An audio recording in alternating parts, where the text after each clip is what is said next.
I know. Hey there.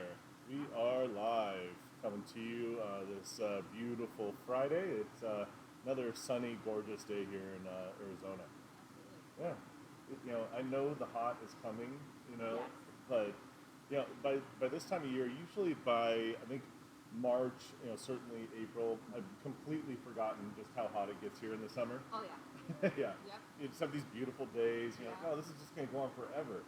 And then the opposite is true. I think by like August or September, when we're having months where it's over 100 degrees every single day. Oh yeah, and it doesn't really cool down. Yeah. Yeah. It's over 100 degrees every day. It's almost over 100 at night every day, but in August, and you completely forget that it's ever going to get nice again. Oh yeah. You're like, this is just going to last forever. This is my new normal. Yep. Yeah. You finally get yourself in that mode, and then all of a sudden you start getting those cooler mornings, cooler nights, and then the Yeah. rain comes. Yeah, it's a trick. Yeah. It is. It gets you. But I think unless you live in San Diego, and by the way, if you live in San Diego and you're watching, we'd love to hear from you because we want to come and stay at your house. Oh, for sure. But unless you live in San Diego, no matter where you live in the U.S., you pay one way or another. Yeah. We pay during the summer with the heat, Yeah. and if you live in Florida, you pay during hurricane season. If you live certainly anywhere north, you pay during the winter with Oh, the yeah, for cold. sure. Almost everybody has a season. Well, even in Florida, I mean, it gets pretty hot there and humid, Yeah. and buggy, so everybody's got their season, I think, where you kind of stay indoors. Oh, for sure. Yeah, so ours is coming pretty It's soon, coming. Yeah. sadly. Starting to feel it. It's starting to get a little warmer earlier. We've got another and it's month. Staying warmer a little longer. It's creeping every day. Yeah, a week ago we had temperatures in the 90s, It was beautiful. and then yeah, not bad, not bad. But I think we're still about a month away from. Yeah. I mean, it usually gets hot in May, so sorry I'm talking about the weather, but it's just I'm enjoying it really quite a bit. It's actually pretty cold in our building right now. It is. Yeah. Yeah. So we've got something really exciting to talk about today. Crazy. Like. Yeah. If you guys are looking at the screen, we have a new quad fuel generator that runs on gas, propane, natural gas, and water. Yeah. First one on the market. Ridiculous. Ridiculous. Yeah. You guys, this is a game changer for us. It's something that our team's been working on for a long time. In fact, when we first started Firman, going on almost 7 years ago, our engineers were working on, when we brought Firman to North America, our engineers overseas had been working on this for quite a while. They weren't sure if they were going to be able to make it happen. They wanted to be able to use this technology on like ships and submarines and boats, because you've got an unlimited source of water, and if you could find a way to make a generator run on water, that would just change everything. Seriously. Yeah, and so everybody knows, that water is H2O, which is two hydrogen molecules and one oxygen molecule. And so if you can separate the oxygen from the hydrogen, you can burn the hydrogen, and that's what's happening in a portable generator. I can't believe how Right. our team just continues to nail it, continues to come up with the most creative and unique things in the market. Particularly, I think this is going to be so powerful right now because of the cost of gas and fuel, and even the cost of propane. Water costs almost nothing. It's plentiful. It's everywhere. So being able to run on water is just incredible. We're launching this in a variety of generator sizes. So I think you're going to be able to use this when you're camping, you're tailgating, certainly at your home for backup power. For those of you that are watching, we'd love to hear any questions you have about this. I know it's really new, so if there's anything that you want to know about this technology, it does require a pretty big battery. It takes a lot of electricity to extract the hydrogen from the H2O and be able to burn it in the generator. So it does require a really big battery to do this, but we're really excited to be able to be the first one on the market with an H2O powered generator. I mean, I don't think I've ever heard anyone else talking about this. Like, I'm so excited that we are the first to introduce this. Well, right. I mean, we really had to keep it under wraps, right? Super. Yeah. Could you imagine if other I know. people knew what we were up to? Yeah, I don't think anybody out there knew this was coming.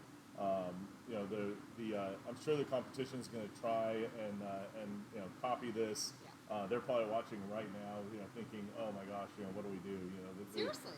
They're going to Firman's out there changing the whole game. I mean, really, yeah, the whole portable generator market is just going to be turned on its head. Yeah, no matter where you are, like you can. Yeah. You totally run a generator. It's going to be crazy. Yeah. Yeah, pretty amazing. Any questions at all from anybody out there watching? Well, no, we haven't got any questions yet. Wow. Yeah. I'm really shocked. I thought for sure that there'd be some people just losing their minds about this. I'm so excited. Guys, I'm going to show you some details. Let me click on a slide here. It should give you a lot more information about this. And we got you. So good. You were so serious. I was trying so hard to hold back. It's not easy. I couldn't. You did great. Guys, happy Friday. Happy Friday. April Fools. That was great. We wish that it was possible to create that hydrogen-powered generator. Sadly, that's probably way far in the future. All kidding aside, we do, we have played around with hydrogen power. That's something that's on the radar for us. There's our team overseas they've actually created some generators that can burn hydrogen. The trick is it really does take a lot of electricity to separate hydrogen from water, from H2O. So it can be done, but probably no time in the future. Oh yeah. Yeah. That's crazy. And if we could do it, it would be wildly expensive, I think, to do that. But there's a lot of people that think that talk about alternative energy all the time, and there's a lot of people that think that hydrogen might be a fuel that we look at using in the future. Of course, today we have tri-fuel, yes. gas, propane, and natural gas. If you're not using one of our tri-fuel generators now, I encourage you to take a look at that. We talked about this last week a little bit, but running, gas and propane are so expensive right now. Yeah. I think I used to get propane tanks filled for like $20, and now it's like $60. It's wild. Yeah. The increase is wild on both. Like, oh God, gas is just ridiculous. It hurts every time I go to the pump. I now know. it's just getting, Yeah, I don't understand either. Like, I have a diesel truck, and diesel should be cheaper than gas. It doesn't, it's an easier product to make. Yep. But for some reason, diesel's been more expensive than gas, and that's really irritating to me. Yeah. It's wild. Yeah. Well, that's really all we had today. We just wanted to have some fun with you guys, and next week I'm going to be in Las Vegas for the National Hardware Show. I think I'll be able to do a live feed from then. We are going to change the schedule for our live feeds. Yes. We're going to do them on Tuesdays and Thursdays, so continue to watch for those pop-ups announcing the live feeds. This one was just fun, but we'll make sure that we continue to be educational, informative. Yes, bring you the great stuff, but we have to be humorous and have some fun once in a while. I think so. Especially if you forgot today was April Fool's. I'm driving and getting all the kids everywhere, and I totally forgot. Yeah. But I'm like, whoa. I've already seen a bunch of emails and stuff that are all kinds of stuff fooling me. So. That's so funny. And by the way, Mike from Mike's Weather Page, shout out to you. I saw your April Fool's Day joke this morning. Very good. If you guys haven't seen that, go take a look at it. Yeah. That guy is hilarious. Hope everybody there in Florida is doing well. I know there was a little tornado warning overnight. Mike didn't even wake up. It blew right through just north of Tampa and didn't affect him, it sounds like. But everybody stay safe out there. Yep. And I believe our new Firman live feeds switch as of next week, Tuesday, Thursday. Yep. 12:30 Eastern time. Yeah. Tuesdays and Thursdays, 12:30 Eastern, starting next week. Yes. All right, guys. Thank you so much. Have a great week. Appreciate you letting us have a little fun with you today. Yeah. Have a great weekend. Bye-bye.